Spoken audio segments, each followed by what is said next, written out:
95% of people finish school without being able to speak a foreign language. I'm here because I would like to share with you some tips about language learning, because most of the time it's not the language which is difficult, but actually the language strategies that we could adopt to make it better and our mindset in learning languages. So today's topic is how we can learn any language, even multiple languages at the same time, without struggling. I think each of us has struggled a bit in the past learning a language. And what I wanted to say, what is important to me, is tell you that, of course, it's not your fault. Everyone went through that. And there is lots of information out there, and it can be confusing. And sometimes we use apps that teach us, I don't know, many animals' names, and then we don't know how to start a conversation. Or there are many things that, or for example, we learn through programs which are just in different languages, and they're just a copy one of the other. And actually languages, as you all know, are specific to a certain culture. So conversation topics cannot be just, are different. And what is easy in one language is not easy in another language. So using things which are really a copy for multiple languages can also hinder a bit our language learning process. So I think anyone can learn many languages, if you want to, of course. And I wanted to ask you, have you ever thought one of the following? I already know that Alex and Alexander probably didn't, since you never struggled learn any language. So have you ever thought one of the following? Why do I not make progress? Or I know a lot of grammar, but I can't speak. Or it's hard to find a time to study. Each of us, or almost each of us, went through that. The truth is that with the right strategies, which really fit your way of learning, and this won't happen. I really think that everyone should follow their passions and their dreams. And for example, and I'm sure that you are already interested in languages, otherwise you wouldn't be here. And I would be very curious to know what languages you would like to improve. And have you ever learned multiple languages at the same time? Okay. So you know that it's possible, and I don't know whether you would agree with me that there are clear advantages in terms of efficiency and time. And so if you, for those of you who haven't tried yet, if you haven't tried because you're not sure whether it's something for you, or because you think that you could mix languages up, so what I always say is that not everyone should learn multiple languages at the same time. But if you have more than one passion, if you have more than one interest, normally to get really fluent, of course it depends on you as a learner, but maybe some months, maybe 1 year, and to be completely fluent for some languages also 5 years, 2 years, 3 years. And what I always say is that there is no need in waiting so many years before starting something that you want to do now. It will take some time to get really fluent anyway, so why starting later if you really want if you're interested in those languages now? My goal for this presentation is to help two types of people. On one hand, the people who are beginners. I don't know whether there are many beginners here, but maybe some. And I would like to give you some useful tips and strategies. And on the other hand, I would like I hope to make language learning more fun and effective, even if just a bit for more advanced learners. So what's my story? Very short. I really love languages, like I guess any of you. I've studied 24 languages. I brought 13 of them to a teaching level, but I was not born multilingual. I learned all my languages apart from my native language and French from the age of 20 onwards. So I really believe anyone can learn any language. And for me, learning languages it's really linked to cultures and mentalities. I really love to get to know other people and understand their way of thinking and open, let's say, my mind to other ways of thinking. And I studied translating and interpreting, and I have a master in didactics. I've been teaching for 20 years now, and I really tried many different methods. And I really would like to share what I think that doesn't work only. We're individual learners, we are really specific, but at the same time there are things which work really for anyone. And this is what I would like to share with you. My greatest passion. My greatest passion, when I talk to someone and they tell me, I'm struggling with these languages, or I don't have time to study. So for me, it's like no matter where I am, in the metro, and I don't know these people, or at a party, I'm very, very happy to talk and help, because as I said at the beginning, I really believe that very often is more,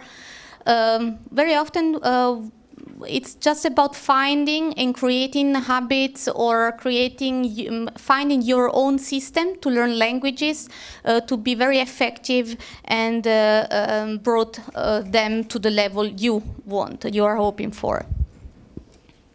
So I developed a method that enables people to learn multiple languages at the same time and speak from the very first lesson. So for me, as a learner, I really enjoy connecting with people. So I really love helping people to speak with people from the very beginning. So I wrote a book about how to become fluent in multiple languages. I will share some tips here. So I don't know whether you have ever encountered that, but any of you thinks that you don't have enough time? Do you all? Yeah. Yeah. Do you have all the time in the world? Okay. So it happened to me in the past that I would study a language. I would start studying a language or more than one, and then after a while, since I would say to myself, yeah, I will study for 2 hours that, and then for 1 hour that, and then in the end, after 1 week, 2 weeks, 3 weeks, I mean, who has so much time? I mean, most of us work, or if you study, you also don't have so much time if you go to lectures and so on. So I just understood that, for example, if you walked just 1 kilometer or 1 mile every day, how many kilometers would you have walked by the end of the year?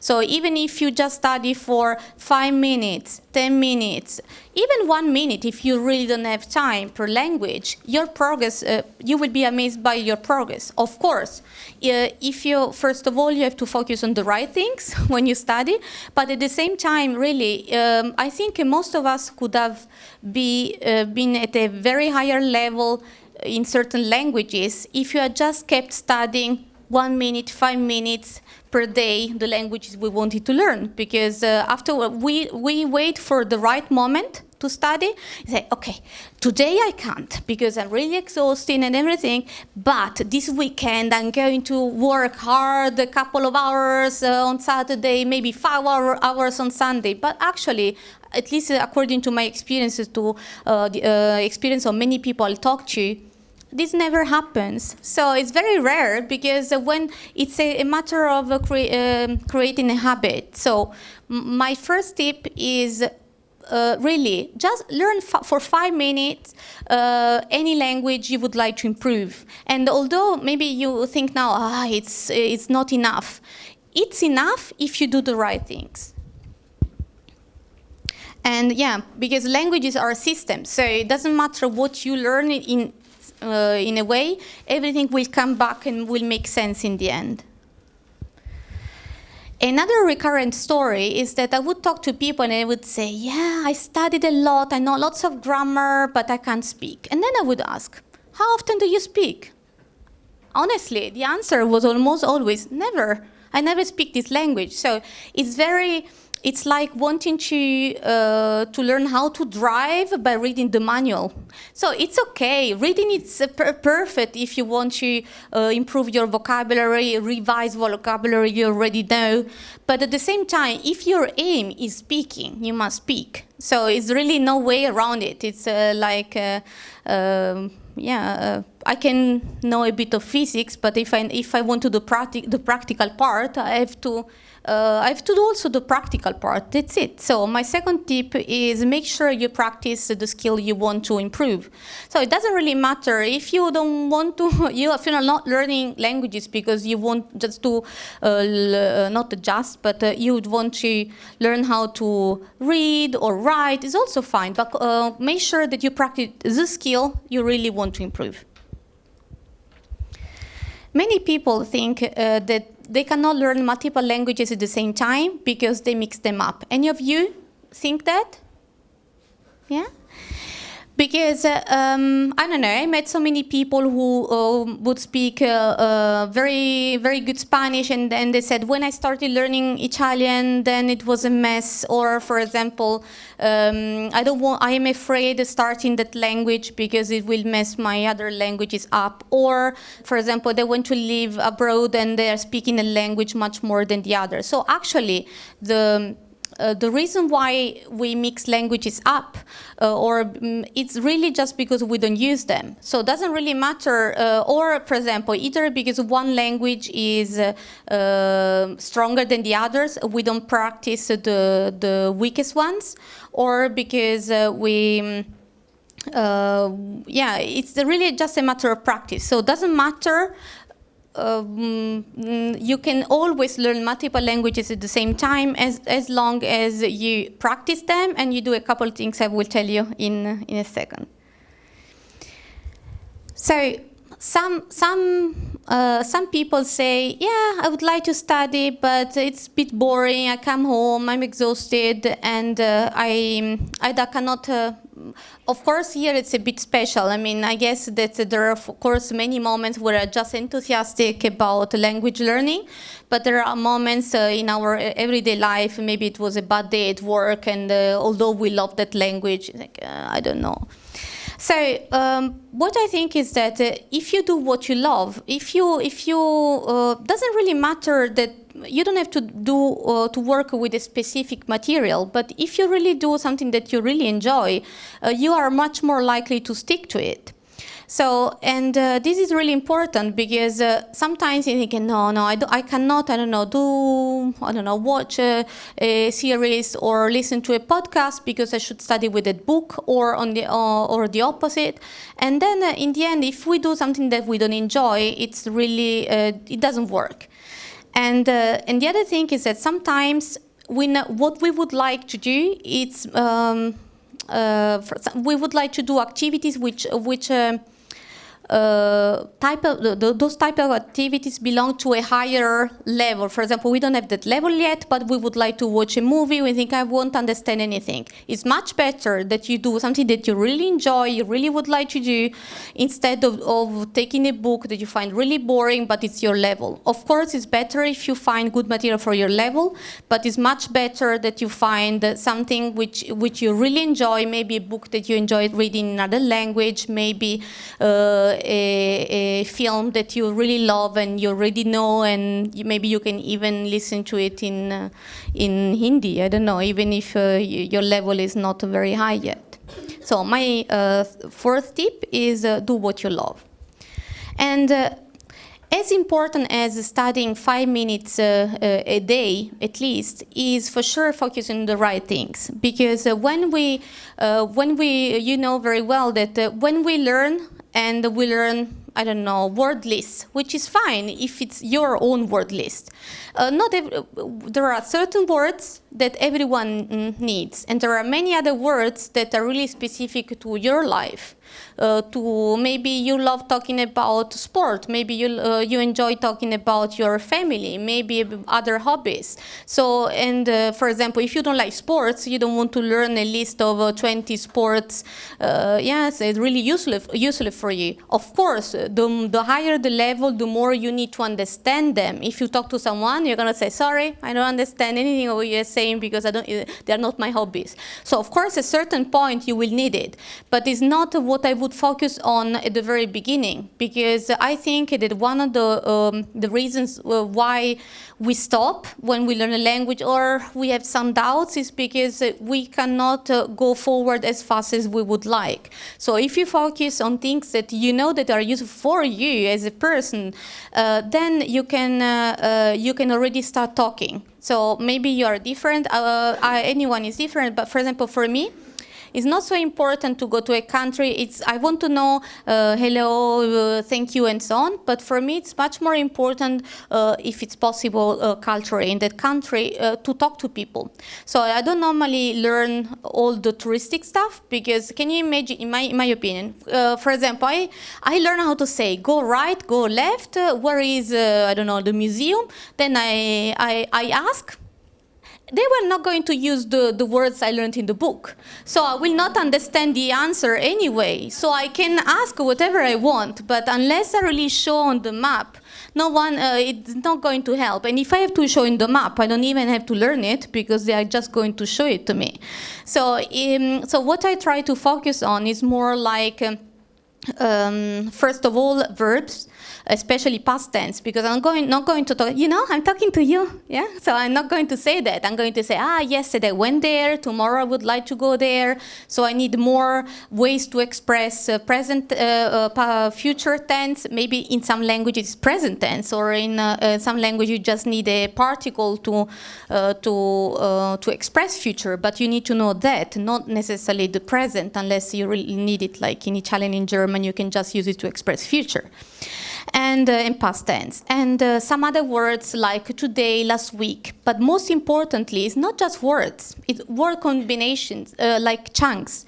Because when we learn, for example, last and week, in some languages you cannot just put it together. You can say last week. Like in some languages, you have to declinate it. So it won't make much sense if we don't. For example, Italian, my mother tongue.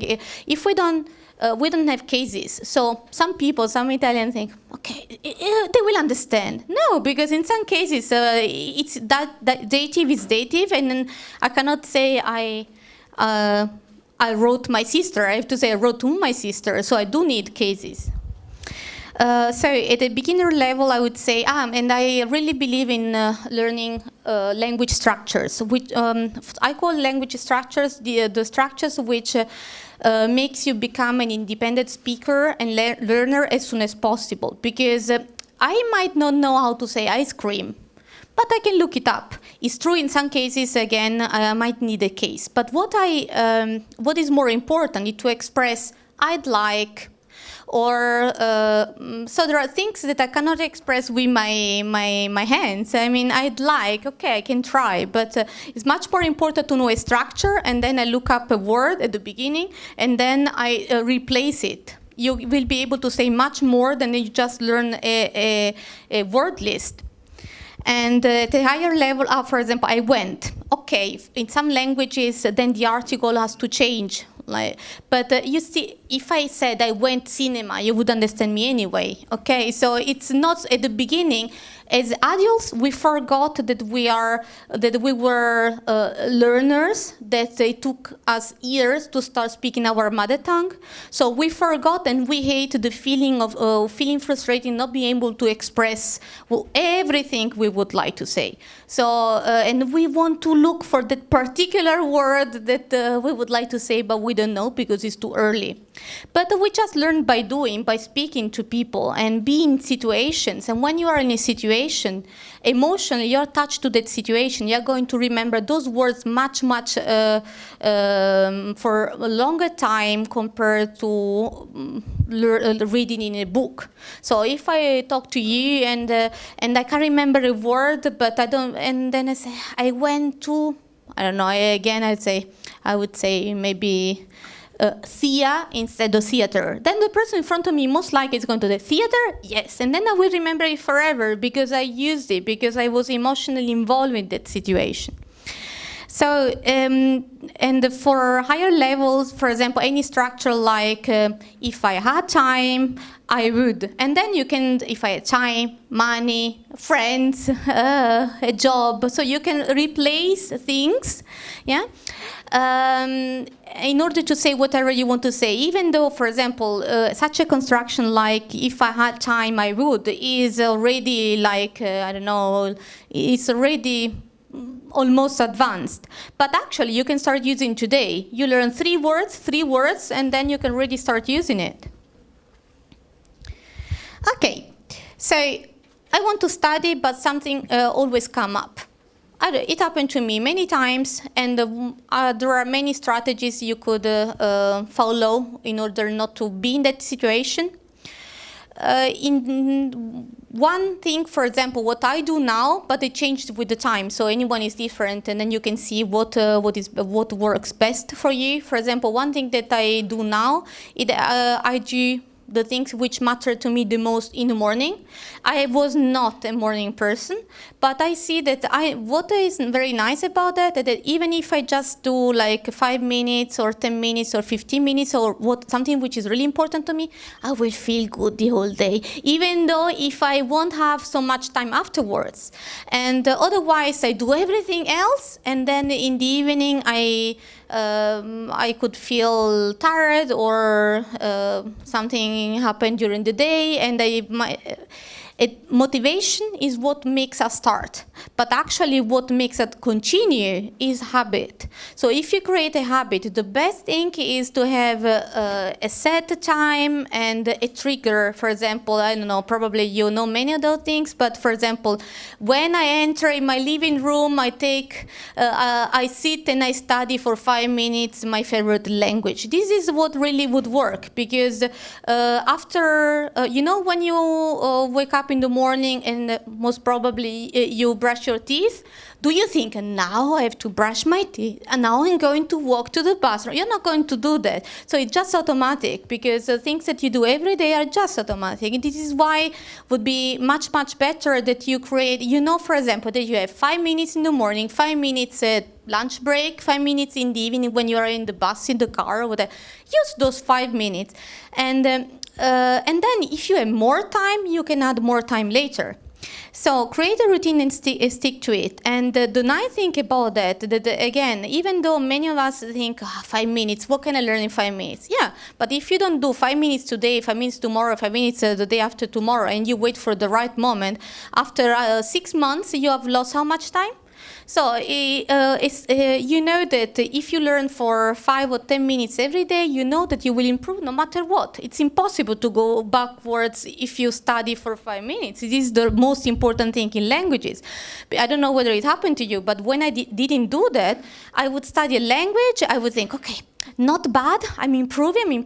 I wouldn't do anything, but at the very beginning, it comes fast, but it goes fast if we don't use it. So and then again, let's start again, chapter 1. Okay, so I don't want to go through that all over again. So this is why it's much better to do just a bit, but every day. And you will improve no matter what. And once something is really your habit, I don't know, I tried different apps. If you want later, I will give you the name for free. It's all, the names, the app is for free. And what was nice is at the very beginning, just to use a certain app and doing 1 or 2 things, I said, it's very difficult. And after 1 or 2 weeks, I already had the 20 habits. So it's really something which is very easy to develop.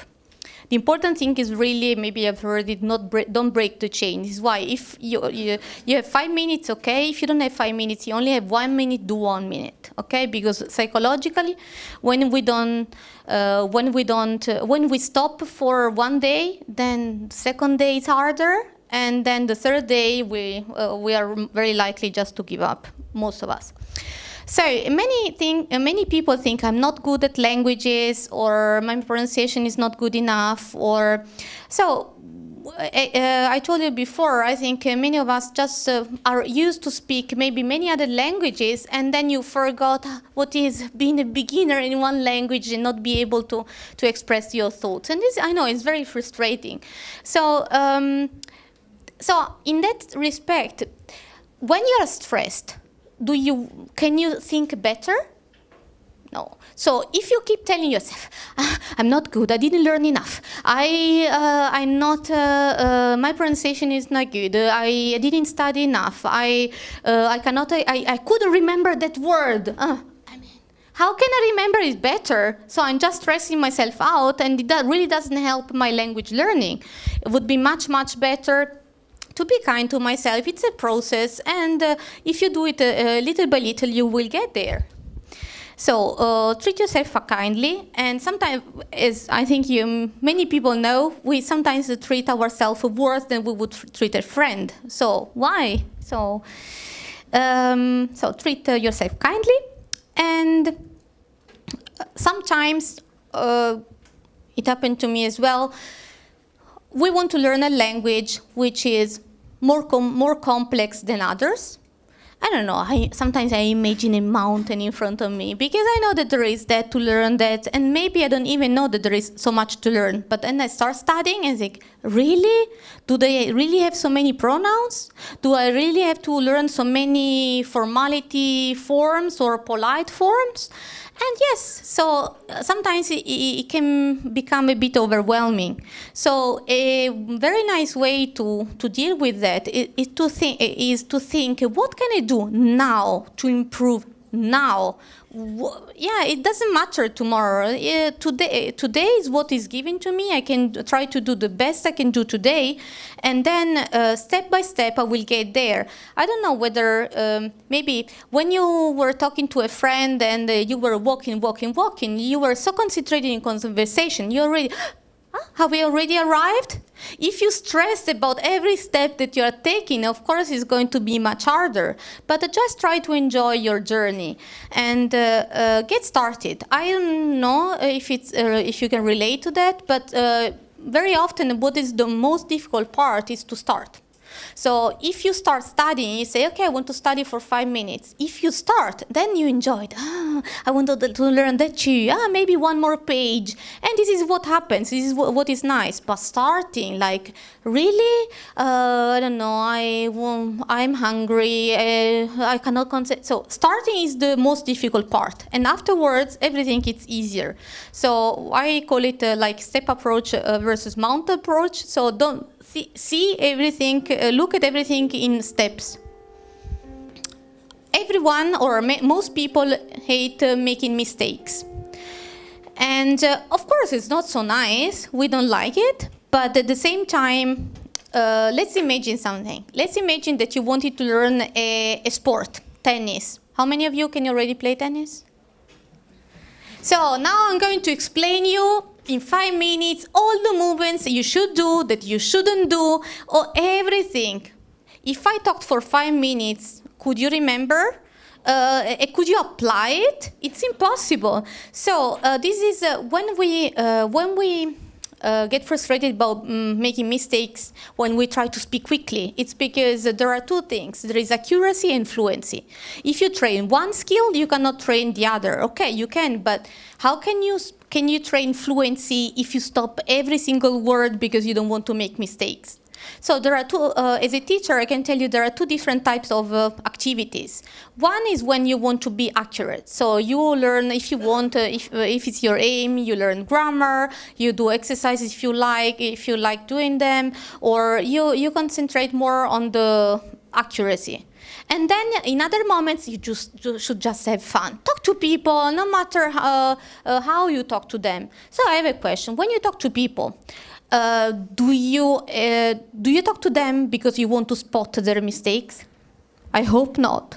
So, and people are not like this. And if they are not the types of people you want to be talking to, correct? Yeah. So this is why don't worry about the mistakes you are making, because most of the time conversation is especially in social situations is because we want to communicate. You look at someone and say, yeah, it might be interesting to talk to this person. Who cares? One more mistake, one less. I mean, it's not a contest. So my tip in this case, distinguish between accuracy and fluency. Train them separately and don't get stressed about mistakes. Be aware that, especially when you are speaking to someone, as I said before, if you make a mistake, I remember so many embarrassing moments, and they are the best moments I can remember about language learning. First, because I know I will never make them again. And second, because afterwards they're funny. Yeah, so it's okay. Yeah. So how can I learn multiple languages at the same time? So the way I do, I would suggest anyone, or if you have your own method, it's okay, of course. But on one end, I would study languages separately. Why? Because we don't want to speak them at the same time.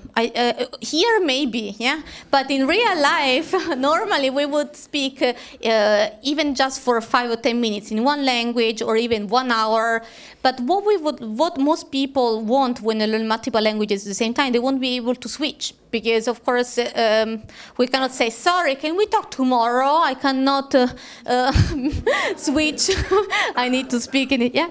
So the first one, study languages separately. The second, focus on differences, because even first of all, of course, languages which have lots in common, you don't have to learn everything from scratch. This is why it's efficient to learn them at the same time. For example, if you learn Romance languages, there is no need of going through the verb conjugation over and over again. The principle is really the same, and then endings in some cases have the same logic if are not really similar, or even words. You don't have to think, okay, I have to remember the word. It's almost identical to the other ones. So what you should focus on are differences. So you can more or less think in this way. You learn something which is useful to you, not like a random list, and whatever you don't remember, most probably it's because it was the same in the other language you are learning.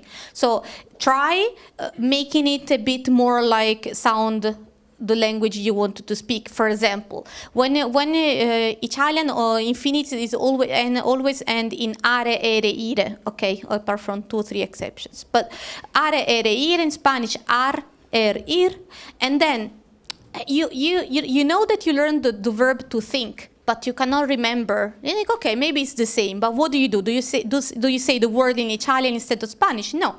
You try to apply the same rules that you know in the other language. Okay, it's not just speaking randomly, but applying language features. Language features are what make 2 languages, on one hand very similar, on the other hand very different. For example, in Italian, words normally don't end in a consonant. So if you use, apart from, for example, con, okay, but most words, really the majority, don't end in a consonant. So if you see a word and it ends in a consonant, you can almost be sure that it's probably Spanish, it's not Italian. So learn language features so that you can switch from one language to the other. So for example, in Italian you often have o, and in Spanish you often have we.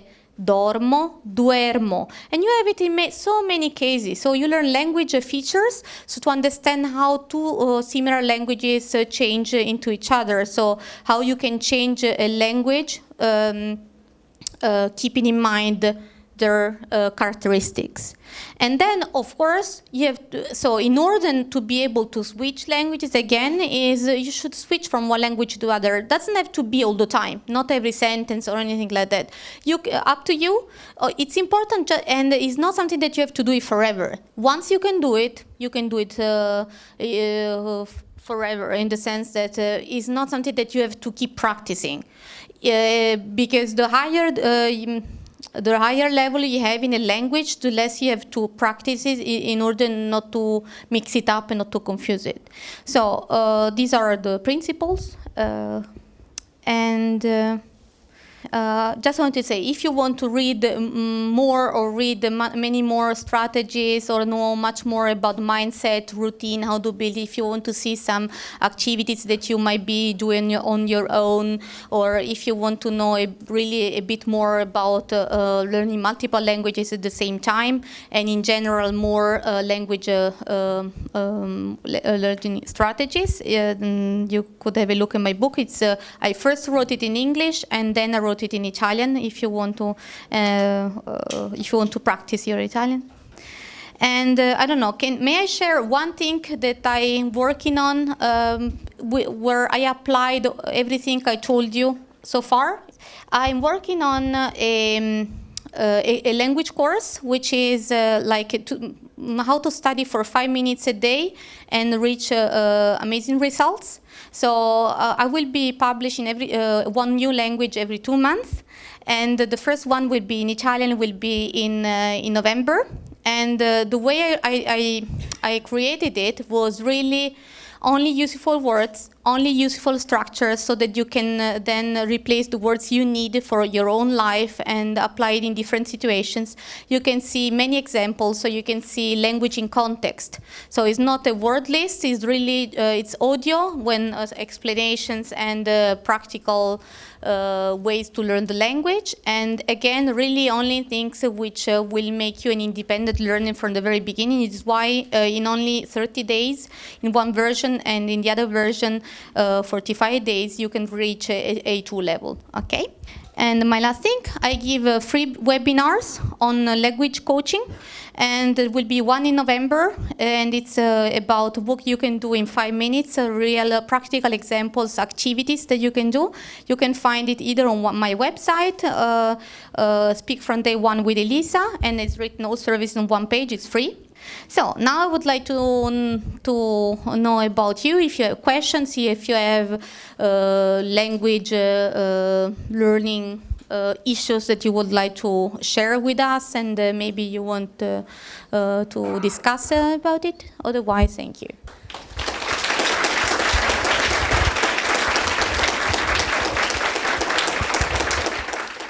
If you ever experience burnout because you're using material higher than your level, so if you feel, if there are strategies to overcome this problem. So I can tell you what I did when I was learning English. I went to the UK, I didn't speak any English, and for the first 2 months I was sitting at the canteen, smiling and not saying anything.